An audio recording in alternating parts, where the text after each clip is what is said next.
very Jesus-y. I know. Hi, So the everybody. life It's of Nancy Reyes with For Your Canine. And Joanne Soike with For Better, For Worse. And Lisa Bataska with Canine Defined. Hi, guys. Thank you for tuning in. And we've got a special guest today, Dan Grgic. That's going to be talking about how we affect our dogs in whether it's dog sport or in life. With regard to how we carry our bodies and things like that. Dan is a personal trainer, and he's done a virtual workshop for us before, and it's a pretty interesting concept about how we affect our dogs and how we affect our dogs, and just so we can be mindful of that, and always with how our dogs make us better. This is kind of one of the things that we wanted to go along with, right? This is our living with dogs. If it helps us be healthier and be better, we're always looking to do that. Hi, Ronnie. Oh, you haven't seen his replay on the Competitive Edge? Yeah, this is going to be a little different, so it'll be interesting to get your take on it. Dan was just talking about that presentation and this one, so I'd be interested to get your feedback on that when you get around to watching it. Anyway, welcome, Dan. Thank you for joining us, and tell us a little bit about who you are and what you do, and then before we get started, there is a slide presentation, people, so yeah, focus. Hello, everyone. My name is Dan Grgic. A little bit about me. My life kind of, along with all of us, flipped upside down over the past 2 years. So I went through a few different transitions and have landed wistfully on my feet in River Grove, Chicago. I am living here with my wife and my 2 dogs. And I opened up a gym in my garage, and I worked from my basement on Zoom as a personal trainer. Prior to the shutdown, I worked in a commercial gym. And years before that, I worked at other gyms. So I've been in the gym industry for about like 7 years now, out of the gym industry for 2. So that to me has been the best years of my own personal fitness, has been out of the gym. So that's kind of what I'm here today to share with you, is the out of the gym application on fitness and health. So. Great. And then, and we're going to talk about, and so please let us know you're there. And we're going to talk about how our own physical, how we carry ourselves, and Dan's going to cover all of that, is going to affects our dogs and or training, right? So feel free to ask questions. Can I tell a little story about how I came to Canine? Like, why am I here with the dogs? Yeah. That's a little tidbit. Yeah. Ronnie, he's in River Grove, Illinois. He's by me, so very far from you. Where's Ronnie at? But Ronnie's in Council Bluff, near Council Bluffs, Iowa. So yeah. All right. So go ahead, Dan. Give us your story. Okay. So 2 months ago, this guy moves in next door to me, and he's a dog trainer from Italy. This is interesting. So me and this dog trainer from Italy make friends. We start talking. He finds out I'm into fitness. I find out he's into dogs, and he goes, "Oh, you train dogs? Or do you train people? I train dogs." And I was like, "Yeah, that's totally it." And he came to me one day and he said, "Have you ever thought about dog fitness?" And I said, "Fabio, I think you're crazy." Dog fitness, like, I'm pretty sure that's like running agility courses. That's dog fitness exists, right? Like, what are you talking about? Yeah. Bosu ball dog fitness, which come to find out that exists too.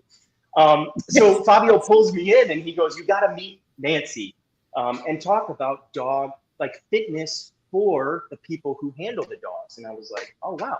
I never thought about the fact that handling a dog would require posture." So my nerd brain went crazy, and that's what brought me here with Nancy, was like this great aha moment where it's like I can have an avenue to communicate my information with a relationship that I have with my animals. Everyday posture is relevant with me and my dogs, and we'll find out more why. Right. In a bit. Yeah.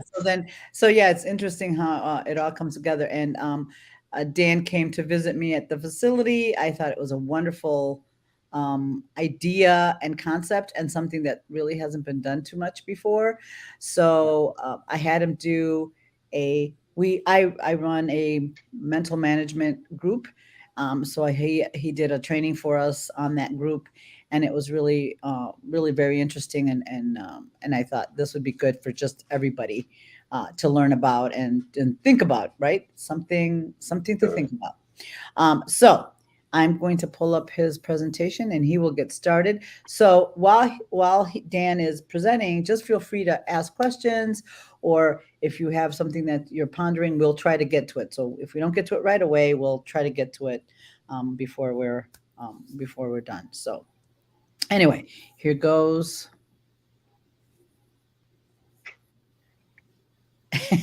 Ready? It's great. Okay. All right. Go ahead. So let's go back to one.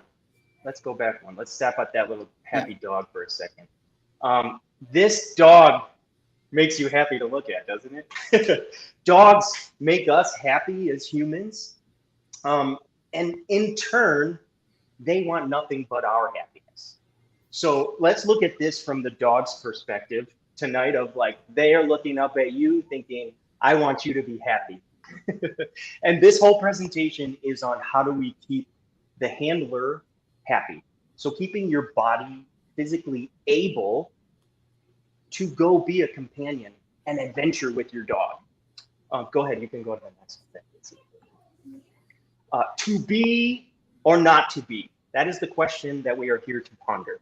I'm an actor and I come from the theater, so bear with me. This might not be the last theatrical reference of the But so not to steal from Shakespeare and not to perform Shakespeare for you, but this is a great question for us to layer into: to be able or not to be able. Let's move on to this.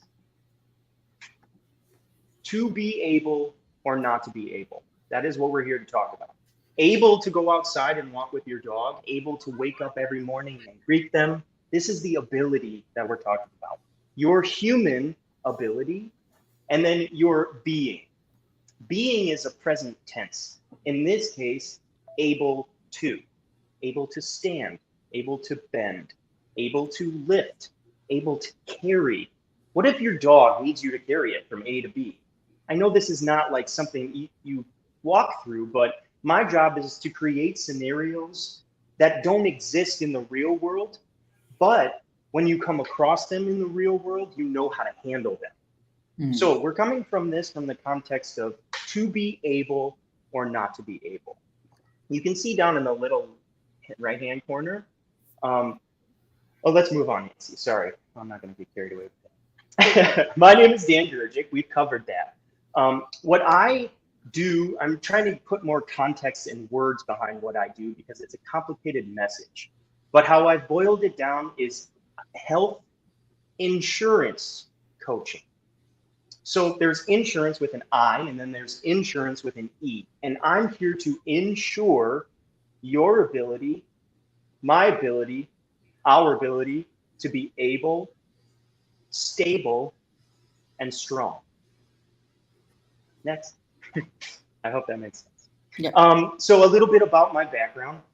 I studied at the National Academy of Sports Medicine to get my personal training certification.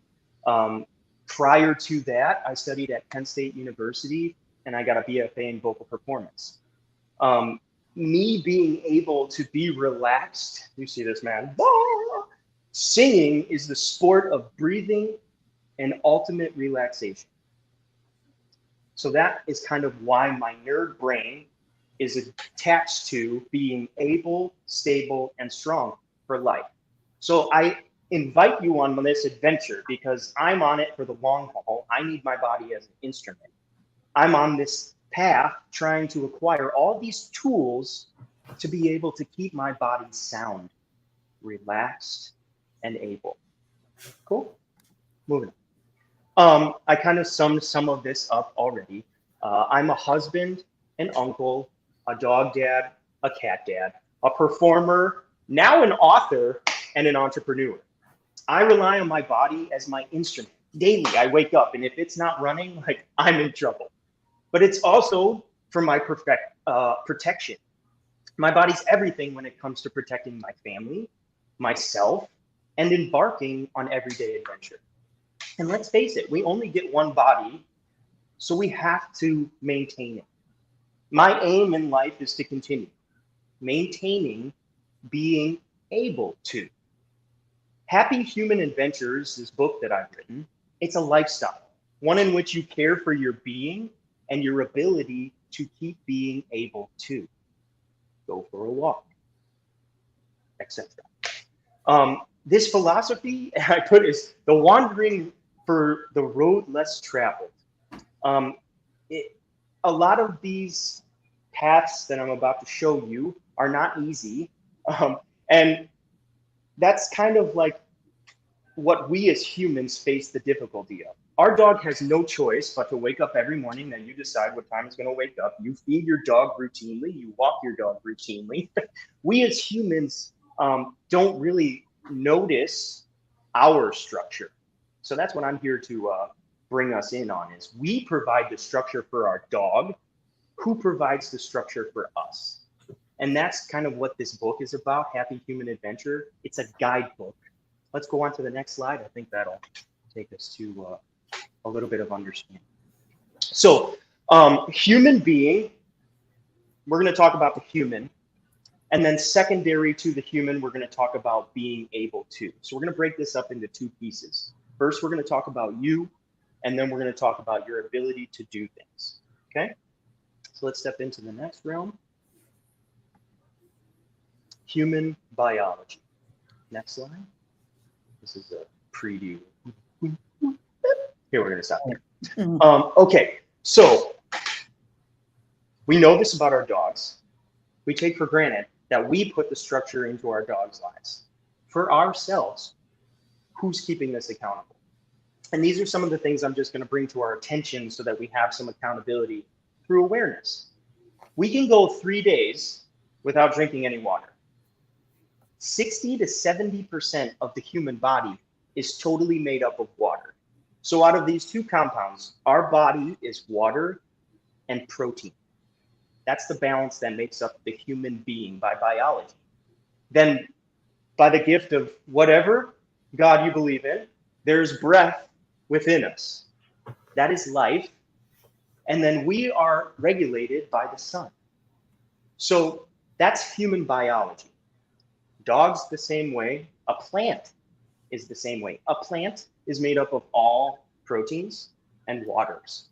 It relies on the oxygen of the world, and it is regulated by the circadian rhythm of the sun. So some of our built-in structure is nurtured by nature. We just need to be aware that some of this exists. And that's kind of what I have found is, if we can keep this awareness on some of these topics, our life becomes more relaxed. And that is a huge translation to the dog. You've seen the tense dog. I'm picturing Fabio's dog right now. They're anxious about Marble. Yeah, yes. Yeah. You know that anxious dog. And some of them, it's like they're just ready to play. Some anxiety comes from not knowing when their next meal is going to be. If you don't regulate your dog's food, anxiety can come from, when are we going to eat next? When are we going to go outside to go to the bathroom? Because I got to go. We don't know how to decipher these communications, but that's what's happening. Anyway, side tangent. We can go 3 days with no water, 30 days with no food. Oh my God. 3 minutes with no breath, and 1 night with no sleep. I'm going to go through that one more time. 3 days with no water before you're totally dehydrated and everything shuts down. Day 1, your body starts to feel the ramification of dehydration. 30 days of no food. You can imagine by day 2, if you didn't have any protein consumption, that's vegetables, that's any type of meat, cheese, anything that you label as food is a protein. If you went 2 days without that food, you're going to start feeling it. By day 3, you go through this euphoric state of accepting that you're just not going to eat for a while. And then by day 9 and 10, you start to get hungry again. Our body is very, very complex, and it's crafty.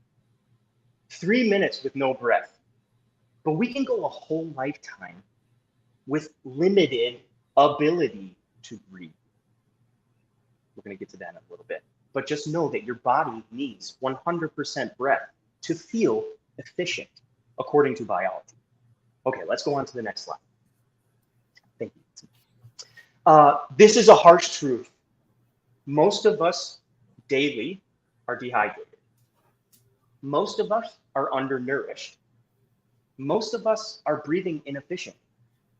And most of us struggle to get great sleep. Next slide, please. Because we don't drink enough water. Because we eat too many processed foods. Because mouth breathing and technology affect our breath.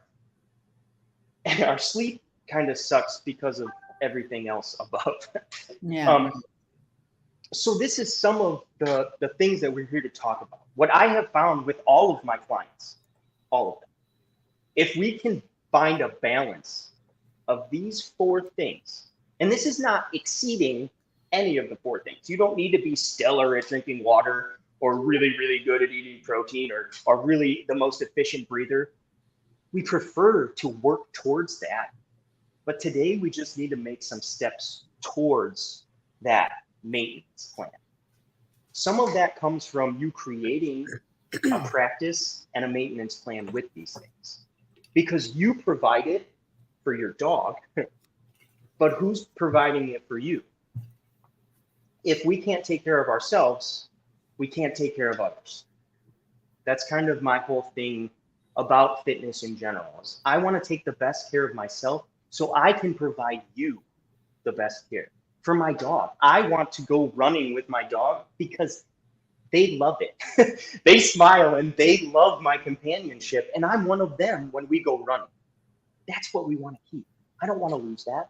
I don't want them to lose it. And when they get older, it's going to be tough to maintain that. But if we set these things up now, when we get older, it's easier to maintain. Okay, next slide. I am a guide. I am not a guru. I'm not standing on a pedestal telling you do this, do that. I walk with you in these challenges.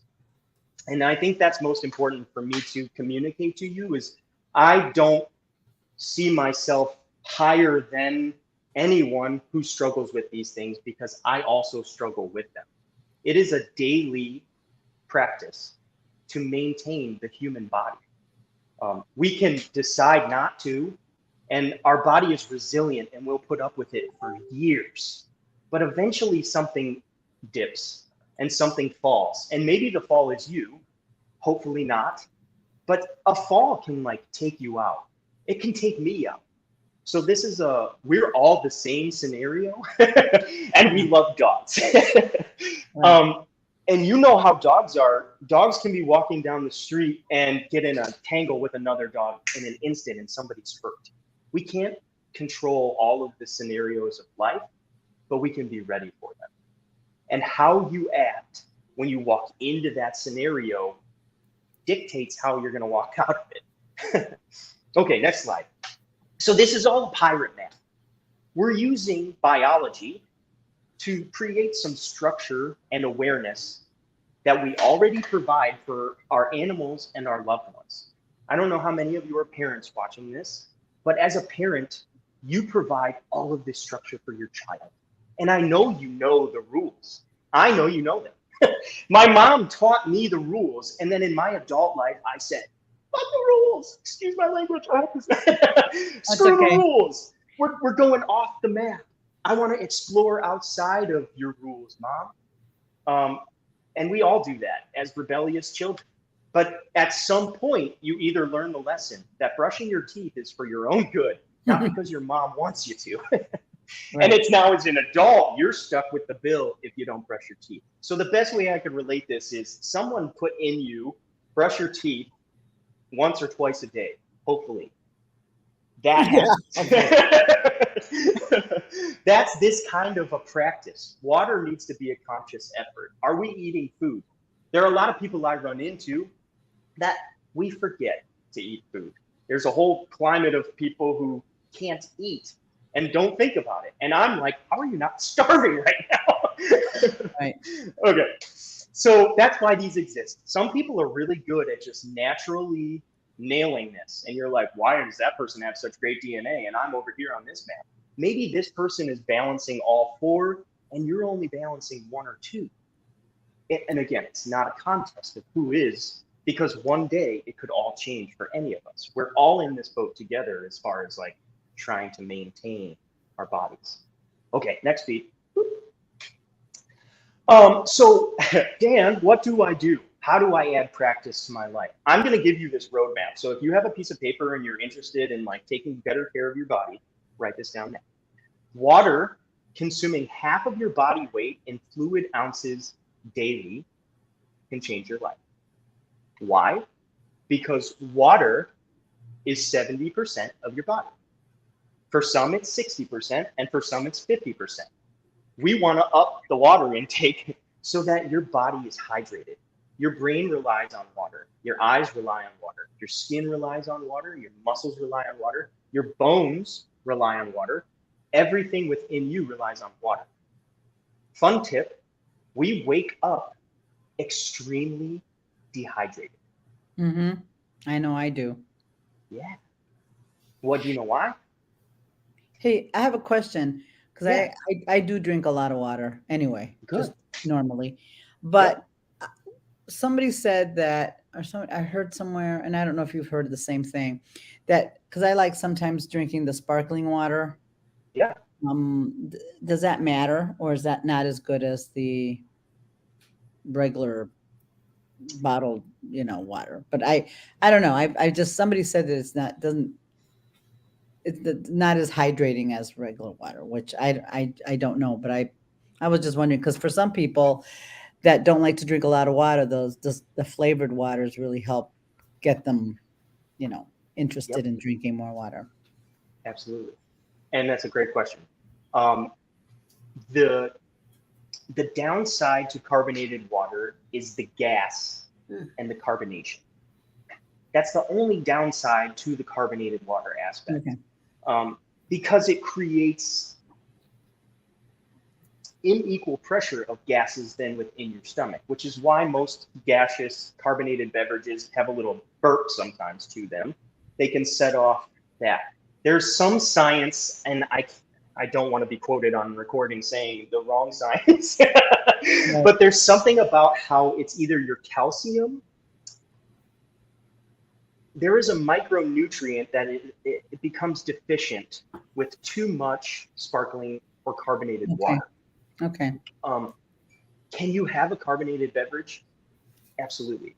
That's my treat. So like if you want something that's like not water, a sparkling water like a LaCroix or something along that line of flavored sparkling water, yeah, totally. If that becomes the Diet Coke kick where it's like I'm having 12 LaCroix a day, that's where it's like that's probably too much, and it's going to have a negative effect. Not because LaCroix is bad, but because anything in excess can kind of have a negative. And it's because of the gases. To be honest with you, it's the gases more than anything. I don't know about the calcium thing to 100%, but it's something along the science behind that. Okay. Yeah. Oh.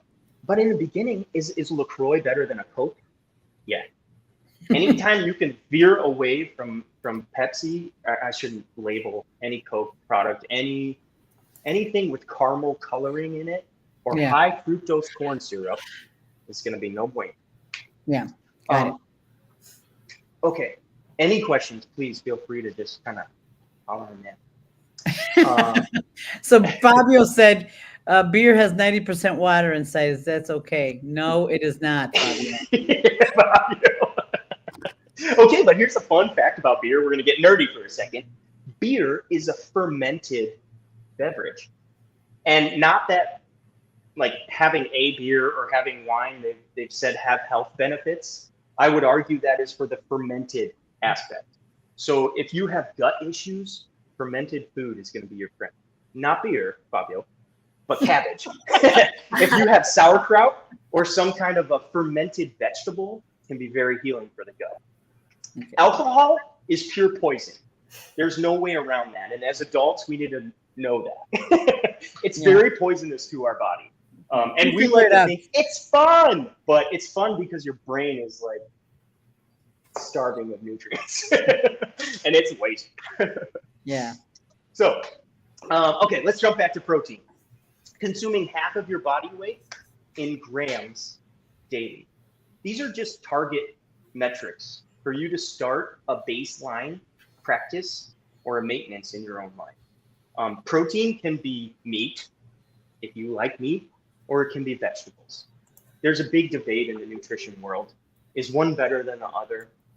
And the answer is balance, my friends. If we could run to one extreme or run to the other extreme, and it's like you give your dog kibble because the kibble has the balance of fat, fiber, and protein. And if you look at a human's diet, if we balance ourselves with fat, fiber, and protein, you're going to look like your dog, spelt shape.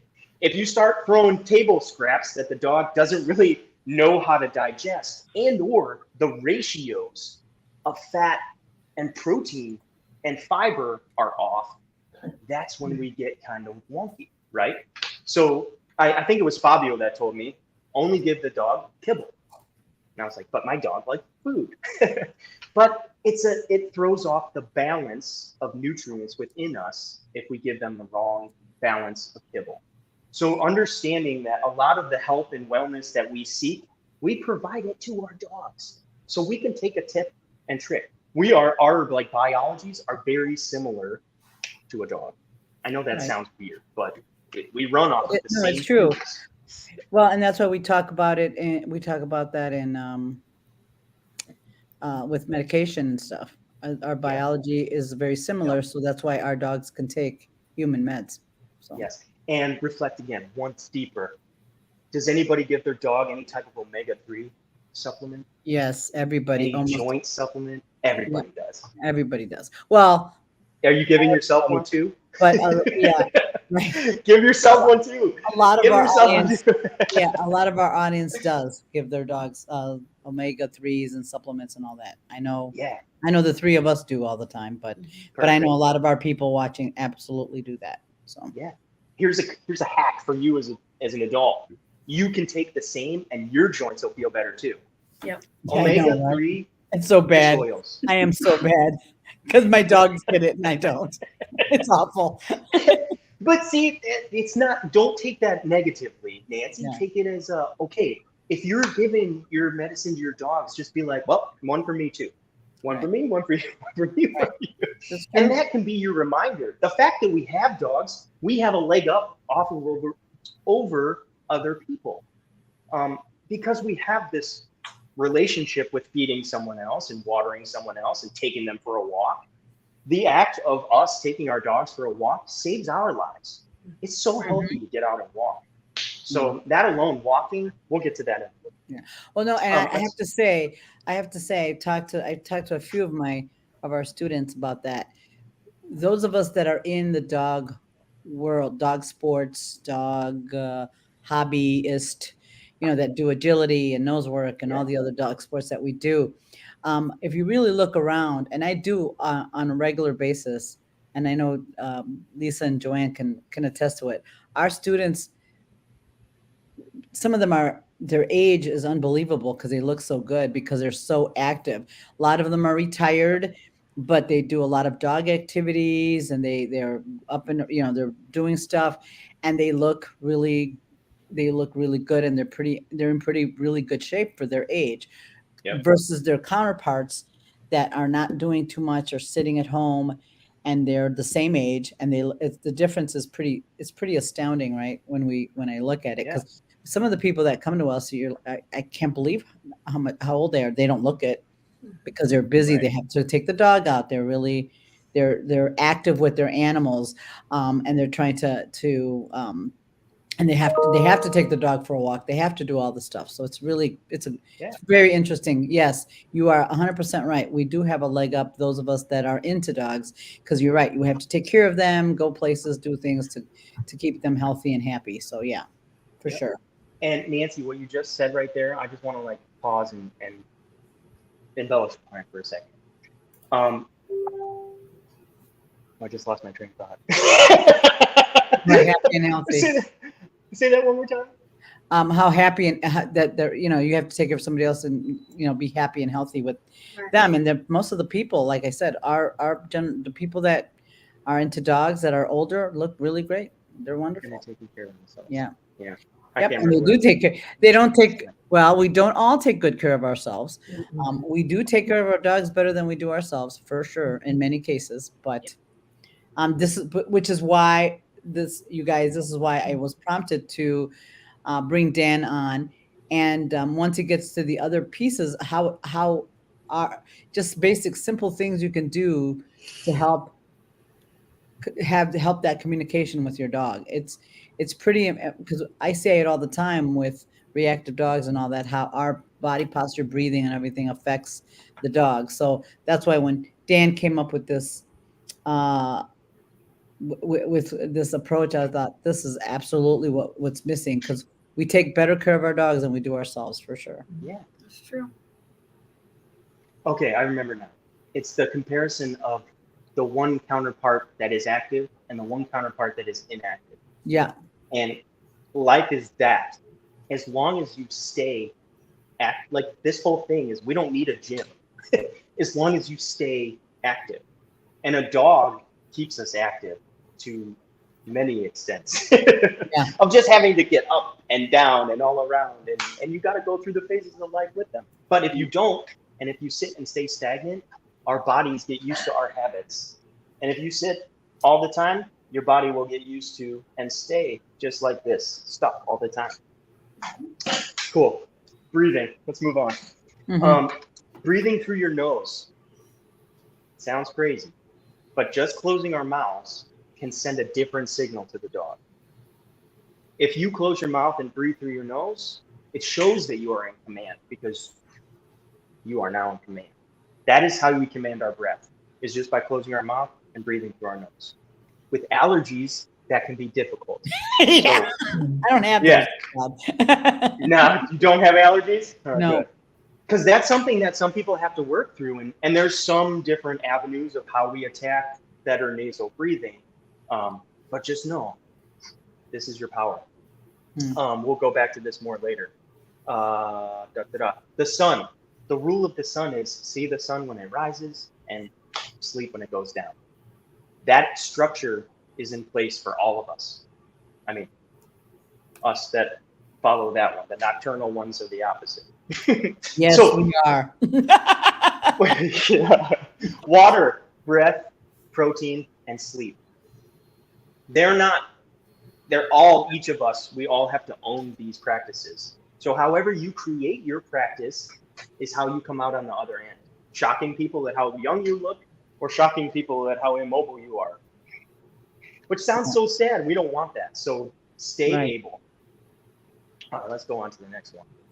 This will get deeper as we go, I promise. Oh, wait. Oh, okay. Checklist. Yeah, let's go back one more time. Oh, did I? This is just, I don't want you to get stuck on my metrics. Okay, this is an important slide for me to say, again, I'm just a guide. Those numbers I set out for you are the best ones that I have found in science to help us.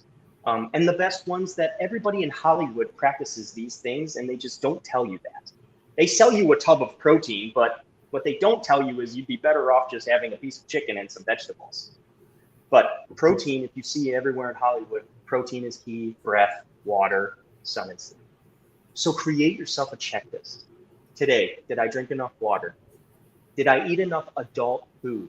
And that just means like not processed food. Did it come in a box? We have to like watch the box foods. I'm a sucker for box foods and easy, convenient living. But you just need a balance. You don't have to go to the extreme and throw all of it away and say, screw it, I'm never eating a processed food again. It's just understanding that if you layer in better foods on top of the processed foods, you're going to be in a better scenario. If you fed your dogs Well, see, this is where I have an issue with kibble because it's super highly processed. Yep. I And hope most- one day we can come to a scientific way of feeding our animals that is less processed, because Yeah. I think that Well, might be why. And they there have such is, there's short a lives. lot of us raw feed, right? We Yep. raw feed. Yeah. But some of us can't raw feed, right? So Right. you have to do the best. But Yeah. now there is a shift in the dog world where we have, I know I raw feed, Joanne raw feeds. Lisa, do you raw feed too? Yes. Yes, I do. So- And a lot of people raw feed. Not that Yeah. that's the end all be all, but Right. and some people do home cooking where they cook for their dogs. So that's those are options. So yeah, And let's put it like this: before we had commercial anything, people had dogs, yeah, and they survived. They survived by eating things in the wild. So we're kind of taking that piece out of it, but they can survive off of the same things that we eat in a sense. So I'm not a dog nutritionist. Don't take it that way. I'm not a nutritionist in general. Don't take me that way. I'm Yeah. just saying find some balance and structure in Right. these four things. And yeah. My mother fed her little Yorkie rice and chicken and beans, and that dog lived to be 16. there you go. It's like, Yeah. Mom, stop feeding the duck.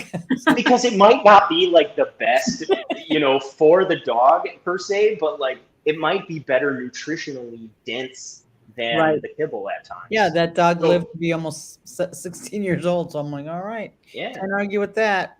And this is where we're all walking together, right? Like no one has it figured out. Yeah, This is all an experiment. We're trying raw food because dogs are dying too young. It's like, why Yeah. at 10 are dogs dying? And so Right. we need to try something different. Humans Right. are the same way. It's just we don't have a great way of talking about it because there aren't a lot of health coaches around. There's just the health industry right. that is health insurance. That is, they take care of you after everything has been happened. So after you've eaten too much processed food, you can't do anything about it, but take this pill for the rest of your life. Right. And that's what we're trying to avoid. Right.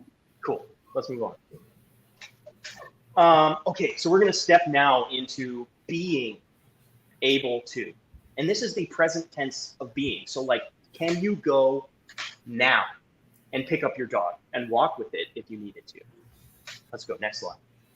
Depends how big it is. I can do it with two of them, but Might one need a of them, friend. no way. No way. But silly thing, like I have a sandbag out in my garage that weighs 60 pounds. And my one dog weighs 40 pounds and the other one weighs 20 pounds. So combined, it's just practicing. And this is how I start to think of, just being able to, you can practice without there being any, any dog laying at your feet. Yeah. Okay, so being is the present tense, and that's kind of what we're talking about today. So that's what I want to impact your ability to stand, bend, lift, carry, walk, jog, run, all the things. Okay, next slide. We're going to tackle them all because it's pretty simple once you understand. Can you go? In the strength world, in sports, that's what every coach asks an athlete. And we don't ask our dog this, but you see this in the pose. They get into this pose. Stick the head out. I'm ready to go. Right. Our dogs have this built-in stretch. They're checking their mobility, they're stretching their muscles, and they know that they're ready to go. They know that by that one stretch. And does it take them long to get off the couch and do that one before they go run outside? No, but they do it almost every single time, unless there's an emergency. And that's what we need to talk about. Sometimes there's emergencies that happen and we don't have time to prepare and warm up. Right. But that's why we prepare and warm up. So able, stable, strong. That's where we're going to transition to next. Let's go next slide. This is, you're able to stand. Some of these things we take for granted. So I know this sounds simple, but we take for granted all these things until we can't do them anymore. And some of it's just being aware that you're practicing it helps you so that nothing bad happens to you so you don't stop being able to do these things. Able to stand, able to bend over.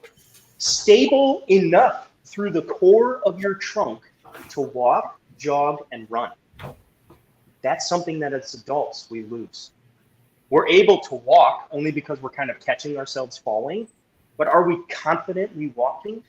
And that's where the dog piece comes into play, because if you lack confidence in your stability, your dog is going to sense that.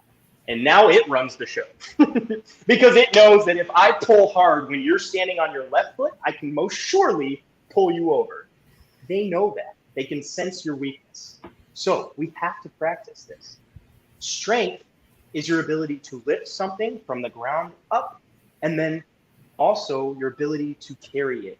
So carrying is holding something and then creating locomotion on top of that.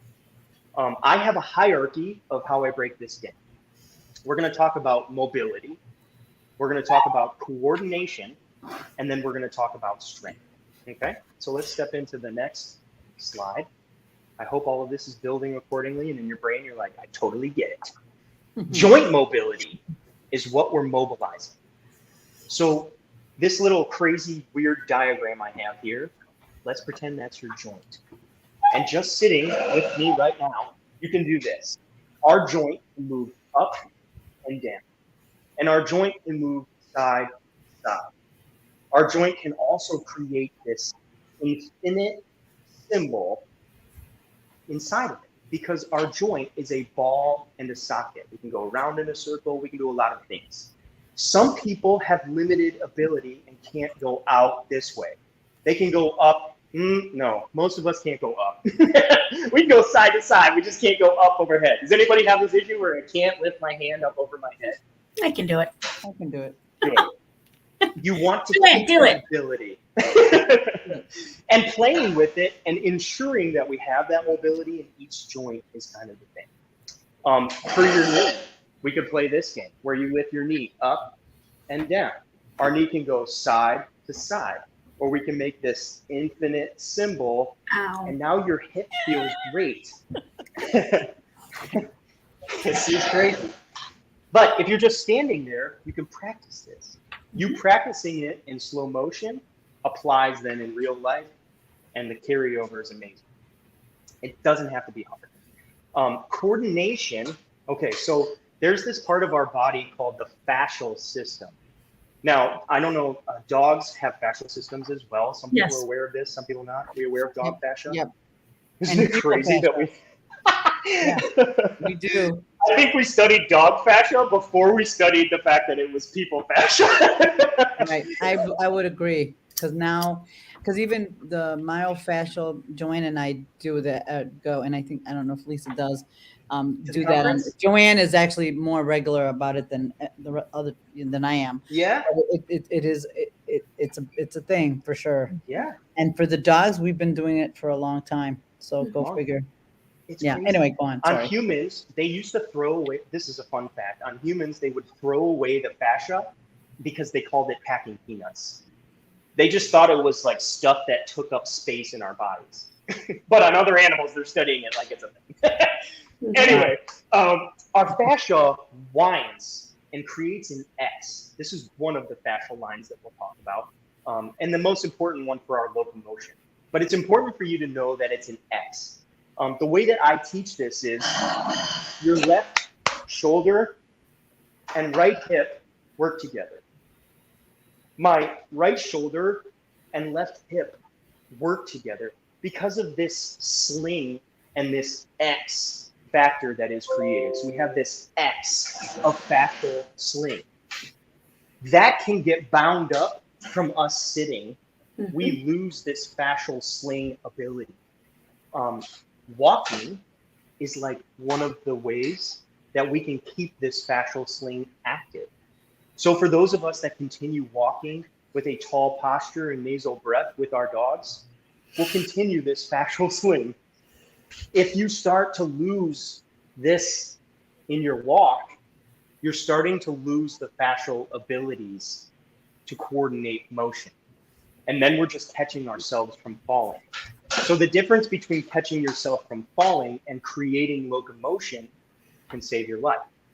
So we just practice this in slow time. And we're going to go through how do we practice this. The last thing real quick is strength. Strength seems like bodybuilding and Arnold and flexing and muscles. But for our purposes of strength, it is speeding up, slowing down, and stopping dead in your tracks. And firmly controlling that stop. Because if you don't stop with your dog and show command over the leash, it's not happening. They can sense your lack of command and strength.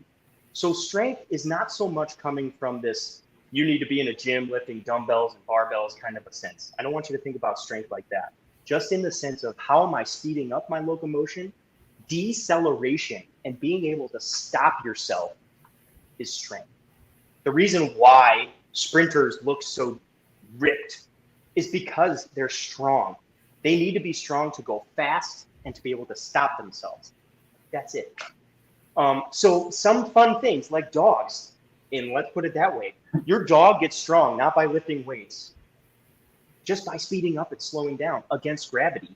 And then they get faster as time goes on because they get stronger against gravity. Any questions here on any of this? That makes sense? Yep. It's so should I attach this to the dog? Yeah, no.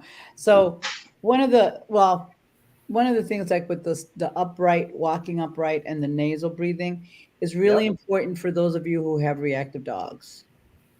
Yes. It's enormously big and huge. And also big for those of you who have anxious dogs as well. Right? And this is kind of where I wanted to bring this up, not because this is going to make us better in general for everyone, but how you carry that. I want you to, if any of you practice what Dan is talking about, it'd be nice to know how that affects your dog when you're dog walking, if you're intentional about it, right?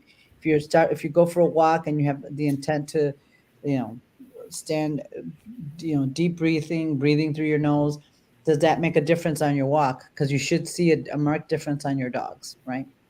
Yeah. I think one thing I do want to interject on that is that because Suzanne would talk about, remember when she talks about taking your tongue and like rolling it over the bottom, having a loose jaw.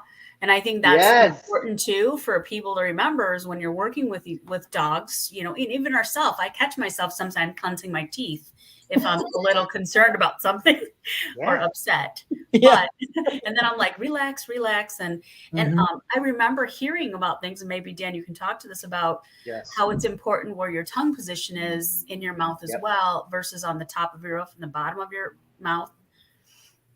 Perfect. You're hitting on some like opera stuff. In opera, we're taught tongue placement.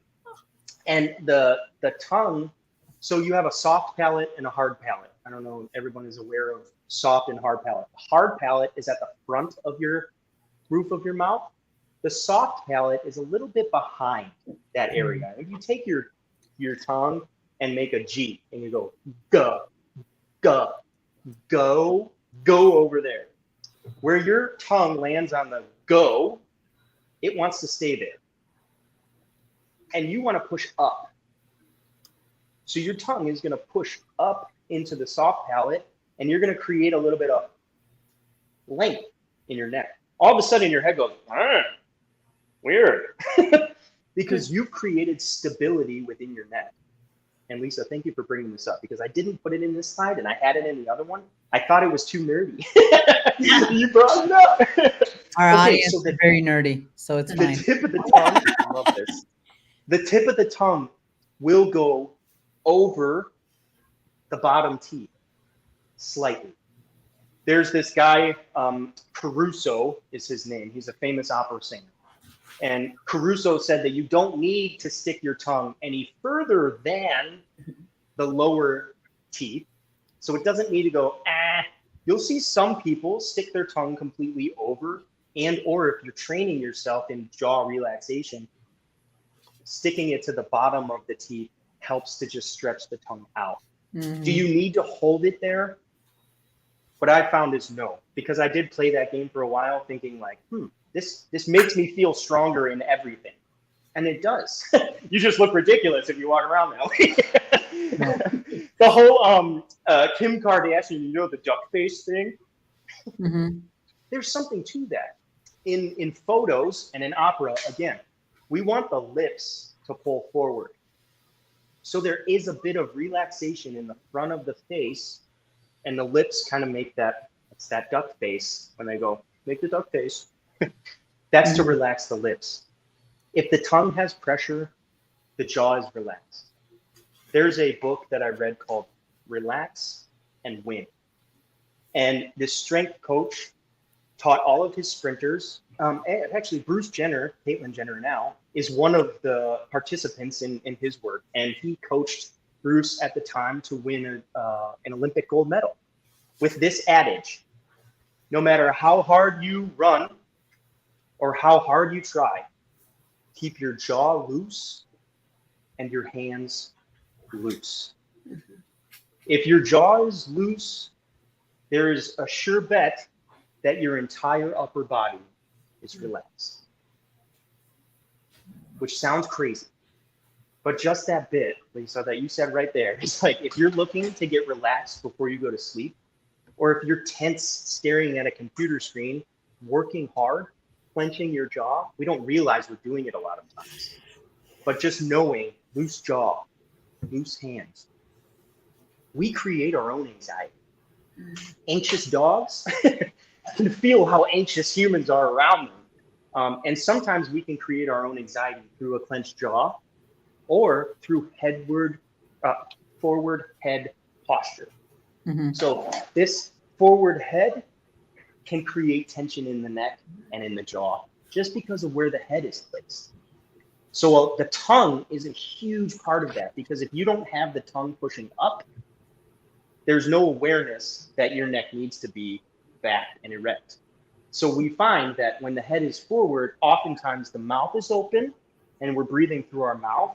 And then there's this shallow breath, which seems fine. And everyone says, I breathe all the time. You think I need to learn how to breathe? It's like, well, it seems like, no, we don't have to think about this. But if you want a fuller breath and a better human experience, that's kind of how I'm looking at this. Like, we have the ability to create our own human experience. And some of it's just by knowing these little hacks and then practicing them. Because the hard part is not knowing that you need to have a relaxed jaw. It's doing it. Practicing the hands and the jaw and just thinking like, okay, loose. I haven't uploaded it yet, but this is on my project of things to do. I have a website called happyhumanadventure.com, and I'm starting a podcast called Happy Human Adventure. And episode number 1 on the podcast is the audio recording of Bud Winters walking through this relaxation technique for the loose jaw and the loose hands. Yeah. So Nancy, I'll send that to you, and then if you can make sure everybody gets it. Yep, I will, because that, you guys, for those of you with dogs or dogs that have reactivity issues or anxiety, this is, I cannot tell you how important this is. It's a game changer. Yeah. And even if your dog honestly doesn't have any issues, it would behoove you to try it when you're out walking your dog or at training class, at agility class, and see what differences you see in your dog, right? Because at the end of the day, all this is to help you build a better relationship with your dog.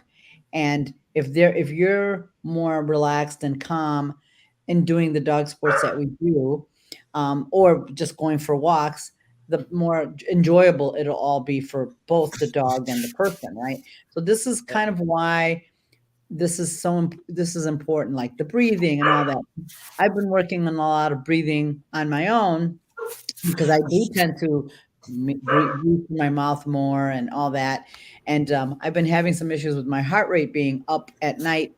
And I've been trying to breathe more and try to calm down some more, because it's really been, for me, in case you haven't figured out, I'm pretty type A. What? So yeah, I didn't know that. But see, Nancy, here's the good part about being type A. is when you find that you can create your own structure around these things, it gives you control. That's the type A. You want control. And sometimes we seek control from the wrong ways. You know, like we're just looking in the wrong path for control. You have control. It's just which dial are you dialing to control it? Yeah. So that relaxation is, and like I said, for my dogs, and now those of you who, I have a foster beagle at home. It is really testing that piece, right? Because she's very worried and scared, and I've had to really focus on keeping more calm. I need to be more like Joanne. I do channel her. I do channel her sometimes when I'm dealing with her, because I'm like, okay, I gotta calm down because I'm getting angry. It's just because he needs more patience and calm. And I feel myself when I start to get stressed about it, I start to breathe heavier, and you could see her going, back off, lady. Right? So I have to stop myself and go, okay, it's okay, and it's relaxed, and it really does make a difference. So that's why I thought this topic was just. Can I give you all a huge? I'm going to give you a nugget that's going to be like, how do I control my breath instantly? We're going to do this together, a little exercise. I didn't plan this, but you just brought it up. We're going to do a double sniff and a double exhale. So oftentimes what you're talking about, Nancy, is how do I stop myself? When you're able to realize that it's happening, that's huge. If you can recognize that you're having that feeling of anxious breathing and your breathing has changed. Some people are not aware of their breathing has changed. And I hope this topic brings your awareness to our breath changes from our surroundings. To control it, we're going to go blow it all out 2 times. And then you sniff through your nose. The second sniff should be like you're smelling apple pie. Like you want to keep sniffing slowly to enjoy all of that apple pie. The blows are the same.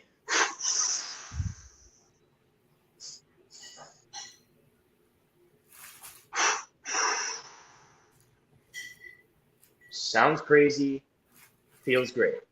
Yeah, it does. You know how the dogs panting is how they regulate their own breath. They never lose their breath. They keep panting to maintain their breath. And we hear them like, oh, well, they're working hard. Of course they're working hard. They're working hard at maintaining their breath. And right now their breath is... That's intense. But we could work hard under that breath structure and be relaxed at the same time. That's the cool thing. So you have control over, is that forceful or is that calm and relaxed?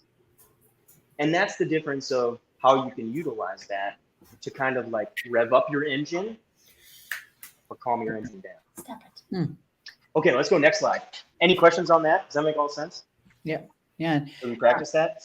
A lot of Erin says she has a degree in theater and takes singing lessons, and to keep her mentally balanced. And she says that she's to remind her for reminding her to do it for her dogs too, because when you do all the dog sports. Yep. Okay. And that's kind of the thing is where I'm starting to piece all this together in my own life. I have all of these disciplines that they come and go. These practices that we keep of breath work, and as a singer, Erin, you were singing a lot, and then you stopped. And our breath work can be singing. If you enjoy singing in the shower, I encourage you to sing in the shower because that's breath work. That could be just like bad singing to some people, but if you work on your breathing while you're singing, you enhance your diaphragm. And that's kind of the cool part about why I love singing so much is you become a really good breather just from having a good old time. Okay, so let's put all this into application. Your practice has to be there with your water, your breath, your protein, and your sleep. For any of this other stuff to matter, but we have to talk about this. Do we have like 10 more minutes, Nancy? We good on time? Yeah, we're good. 8. Okay. I want to give you this. If you're done with me, you tell me. So we're going to go through just real quick some practice stuff. For joint mobility, I've given you 3. So in the October, well, I guess this is going to be November 1st, I'm launching a whole membership program where this is going to be like a live thing that you can just tap into and click, I want to do this every day, Dan. So that's where this is going for me. For you, I'm only going to give you 3 options right now, and I'm going to walk you through all 3. For joint mobility, we want to rock. So we're going to steal from the dogs on this one, okay? We're going to rock forward and backwards. This is easy stuff. I'm not going to do it for very long. I'm just going to show you forward and backwards. You don't want to collapse in the back. We don't want to collapse. We want to sit tall. I don't want to bring my shoulders over my wrist because that's going to put a lot of strain on the wrist. So we're going to stay behind the wrist and we're going to sit tall in the back. We're just going to rock forward and backwards. You want to do this 10 times. Just as an example to create your practice. Then you want to rock side to side. This is easy stuff. This could be like how you wake up or how you go to bed tonight. You could do this. We could go in a figure 8. So now I showed you that diagram. This is kind of how that diagram fits into this. So we can figure 8 the other way. You want to move your spine and your hips. And I know this looks crazy, but in a grand scheme of things, that 60 seconds could make you feel like a completely different human when you get back up because now your joints are ready. Okay, so that's rocking. Rock forward, rock backwards, rock side to side, and make a figure 8. You want to reach your arms. This position is the crawling position. We learned everything as a child in this position. It can be a very safe place. We want to reach the opposite arm and leg. We're going to reach the opposite arm and leg. So we went from rocking to reaching. Make sense? Mm-hmm. I can take this position, flip it over. This is my crawling position. I'm safe here. I'm now teaching my lower body how to brace to sit at my desk. We can reach here. We're going to reach for coordination purposes. So we go opposite arm and leg. Remember those fascial lines? We're working the fascial lines when we reach in opposition. Last one on the list, bridge. There's 2 different kinds of bridges. A bridge is a hinge at your knee or a hinge at your hips. And we can do both. This is a glute bridge.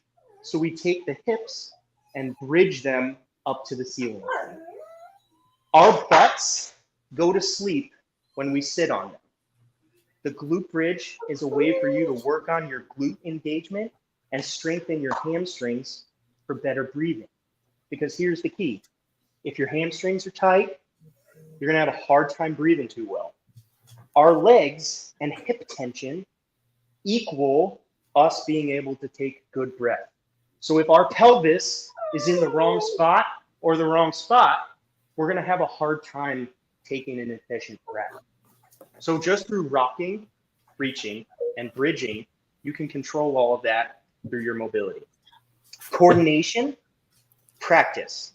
Locomotion, us walking for the dog. How do we train that? Without actually going for a walk with the dog. That is good training in itself. But in a controlled environment, what can we do? We can crawl, which I already showed you that pattern. If you feel comfortable crawling like a child, left, right, left, right. If you can crawl with your knees on the ground, or you can crawl with your knees off the ground. That looks hard. It's much harder. That's what I call the bear plank. So we have bear plank to learn how to do the full plank. Right. The only difference between bear plank and full plank is the squat and the hinge. Right. This crawling position, you don't have to crawl, but if you feel comfortable, that's how you learned how to walk in the first place. So it's important for us to know that's how we learned how to walk in the first place. We can go back there and it's safe. We can also march. I'm going to turn this up a little bit. March, just standing in one place, lifting the opposite arm and leg. and marching. Just this slight action helps your hips realize that this is what it's supposed to do. Not go out this way. I don't want to march and walk this way. Some of us walk with our feet turned out, and that alone is bad news bears. So you want to walk with your feet straight and practice your marching with your feet straight. And the last one on that list is just walk, because that's probably one of the best things that we can do with our dogs. The strength stuff, I'll spare you the strength education seminar, but to go over these patterns real quick: pick up and put down, a hinge at the hips. I can hinge and pick something up off the floor. This is different than this. This is a squat, and this is a hinge. Most of us can't do this without throwing our back out because of poor core engagement and a weak abdomen. So learning how to do this position and just learning to maintain it is a huge part of you being able to then walk well. The hinge position can be a stretch for your hamstrings. So that's why with my clients, that's most of what we do, is work on the hinge pattern. We sit down in a chair every day, so we know the squat pattern really well. We're not necessarily good at it, but we know it. What we don't know is the hinge pattern. So when we try to apply the hinge, it doesn't usually go well without practice. So I encourage you to practice your hinge pattern, picking things up and down, up off the floor. Do I have another slide, Nancy? Is that everything? Okay, so this is kind of, to wrap all this up, we need to practice these things. And for as much discipline as all of you have for your dogs, my job is to ensure that you start to create this discipline for yourself. Or you can hire a coach who creates this discipline for you. Nancy, are you still working with your guy? Yes, I am. Coaches are huge. The whole reason you all found Nancy and Lisa and Joanne is because they're coaches. They help you communicate better with your animal. And that's what I'm here for you. I want you to communicate better with yourself. That is important for me to tell you. As much as you do exactly for your dogs, exactly, you take them to agility courses to practice the agility. You don't take them to test them every time, you just practice. And sometimes there's a reward, sometimes there's not, but we're practicing, right? Often there's rewards, right? Right. So right. Same way that you set up your training for your dog, like think about it for yourself. You can set up small rewards where it doesn't have to be hard. I label mobility things as simple things. Coordination work, there's a slight challenge. And strength is tough stuff. Some of us are willing to take on the tough stuff, and others will back away from the tough stuff. But we don't have a choice when it comes to the simple things and the slight challenges. We need to be able to walk. We need to. That is how we as humans keep having adventure with our dogs in this instance, but also just with ourselves. So with that, I think we have one more where I just say thank you to Nancy and Lisa and Joanne and all of you for being here, because without an audience, I'm just here talking to myself, and Yeah. my wife is just sick of that. So Dan, could you go over a little bit before we go? I wanted to go over a little bit about the breathing and posture, right?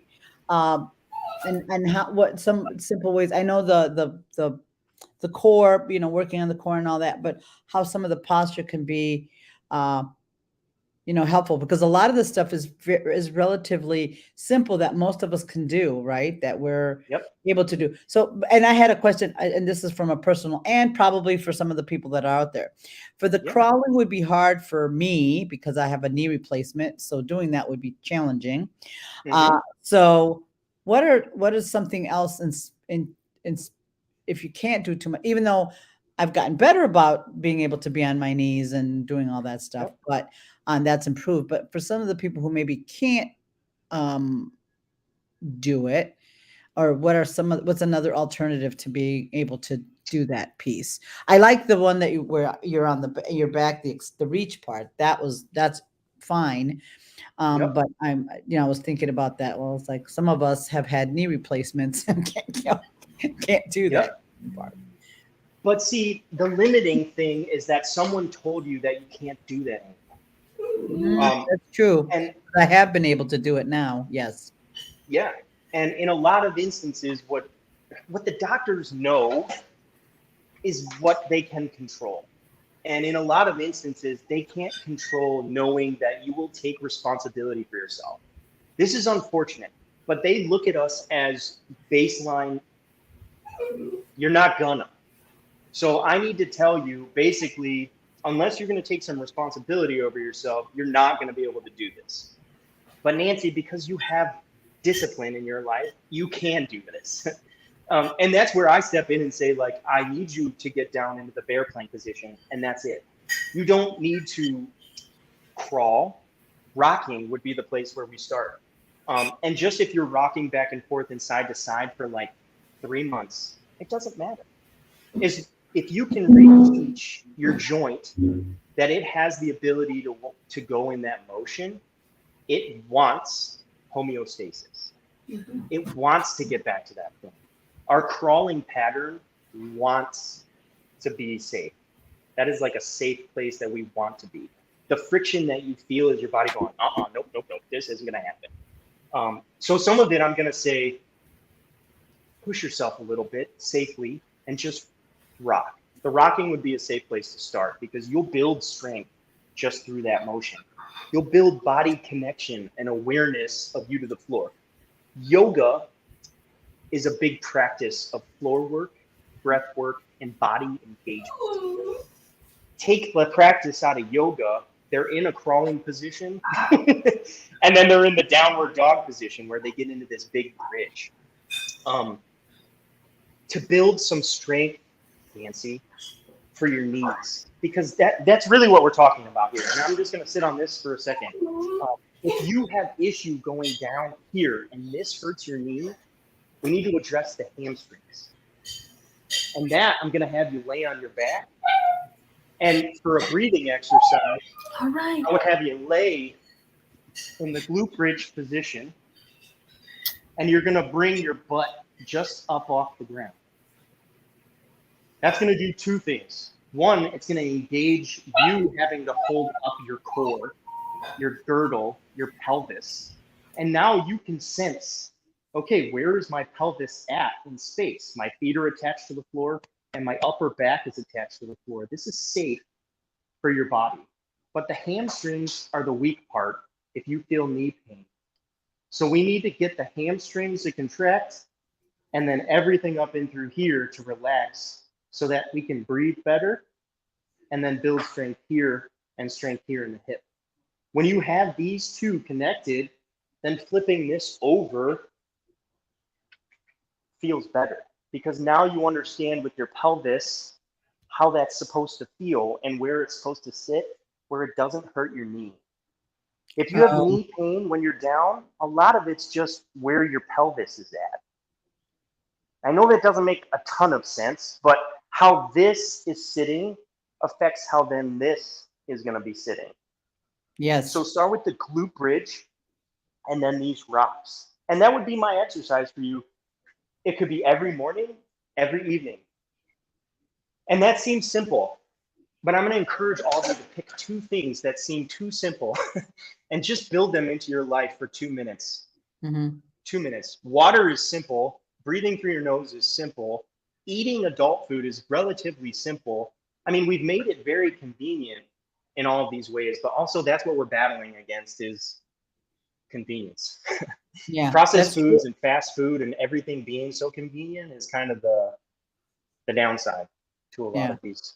Right. And that's why we're heavier than we used to be and all that because because of convenience stuff has been and now our ancestors had a hard time finding food. So we have to be aware it's in our DNA to want food. Like it's built within us to not have scarcity, but to have abundance.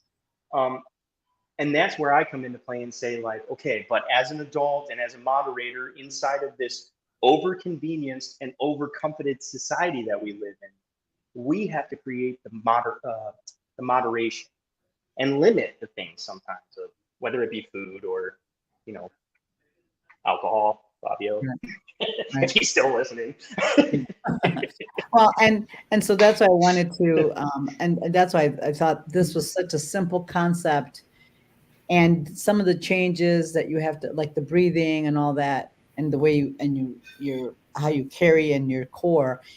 I found it so interesting because I know we see it in other people, in other people when we're teaching and training, but doing it ourselves is really very challenging. So I thought it'd be good so that when you're in our classes and we tell you breathe or breathe in through your nose, then you know we're not just making it up.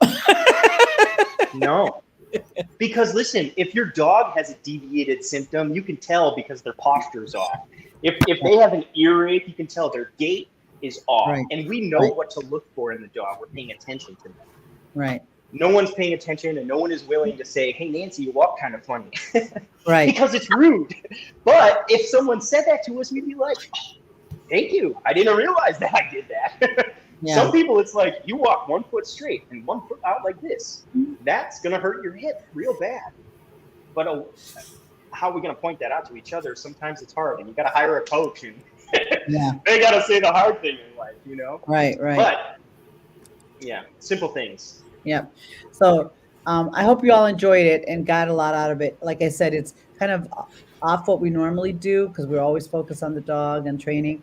But this is, I think, a topic that I felt would be helpful for us to think about, and how easy it is to make those changes, especially the breathing. I harp on the breathing a lot because it's a thing for sure. So it is life. Yep, it is life. And it makes such a difference with our dogs when we're doing whatever we're doing, nose work, whatever, walking, whatever. It's just such a huge thing. So if you do nothing else, give that a try. Change your posture, change your breathing, and see. Yeah. Yep. Does it have to be like that? Like that? No. I'm just wondering. I'm like, is there a specific reason for that? You do want the attack, though. It can be a calm. I don't know if you can hear that through my headphones. Yeah. Okay. That was inaudible for me. Yeah. But it can be a calm. What we're going after is the double pulse of the organ, of the diaphragm. So reaction, action, reaction is what you're creating. And if you can do that twice, what you're doing also is pausing right in the middle and creating an isometric pause. Without talking about it or teaching you what isometrics is, that for you to pause and then go again changes it. Yeah, you get it all out. Your lungs are like, thank you. Yeah, right. It's that easy. Yeah. Thank you for your time, Nancy. Yeah, no, thank you, Dan, for joining us. Thank you all for joining. Hopefully, you'll be a lot more breathing. And I'd be interested to know, and I'll put Dan's information out as well, about his new website and book and all that, and then see if that makes a difference for you and how you handle, especially those of you who have reactive dogs and dogs that are, anxious. All right. Good night, everybody. Good night. Thank y'all. you. Thanks for your time. Nice to meet you, ladies.